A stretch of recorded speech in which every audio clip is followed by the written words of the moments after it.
अब चलते हैं सीधे बिहार के महासंग्राम की ओर, जहां पर एसआईआर एक बड़ा मुद्दा बना हुआ है, यानी कि वोटर लिस्ट का स्पेशल इंटेंसिव रिवीजन ड्राइव जो है उसके लिए विशेष कैंप लगाया जाएगा, ऐसा निर्वाचन आयोग कह रहा है। ड्राफ्ट मतदाता सूची जारी करने के बाद निर्वाचन विभाग ने विशेष कैंप लगाने का फैसला किया है। मतदाता सूची पर दावा और आपत्ति दर्ज करने के लिए 2 अगस्त से 1 सितंबर तक राज्य भर में विशेष कैंप लगाए जाएंगे।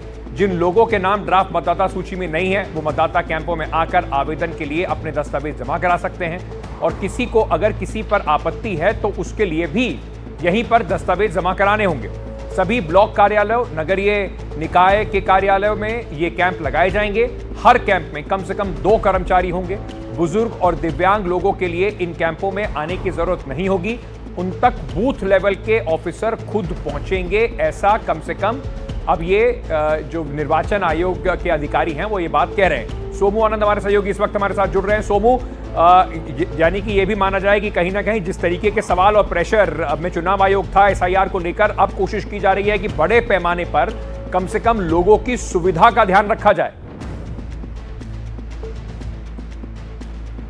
बिल्कुल, देखिए ये कोशिश की जा रही है क्योंकि जो अभी पत्र अलग अलग निर्वाची अधिकारियों को जारी किया गया है उसमें ये कहा गया है कि इन विशेष कैंपों के लिए स्पेशल जो व्यवस्थाएं हैं वह की जाए ताकि लोगों को कोई परेशानी ना हो। इन कैंपों में ऐसे लोग आ सकते हैं जिनका नाम ड्राफ्ट रोल में है और उन्होंने कोई दस्तावेज उस वक्त में नहीं दिया था, सिर्फ फॉर्म भरा था, वो आकर के अपने दस्तावेज दे सकते हैं। अगर किसी को लगता है कि उसका नाम गलती से छूट गया है ड्राफ्ट रोल में तो वो आकर के यहाँ पे आवेदन दे सकता है। किसी को अगर किसी अन्य व्यक्ति के नाम पर आपत्ति है, उसको लगता है कि वो यहाँ का वोटर नहीं है, तो भी वो वहाँ पर आ सकते हैं। इस तरह की तमाम कोशिशें जो है वो अभी क्योंकि 1 सितंबर तक जो दावा और आपत्ति का पूरा अभियान चलना है और इसमें आकर के ये अलग अलग कैंप जो है वो लगाए जाएंगे।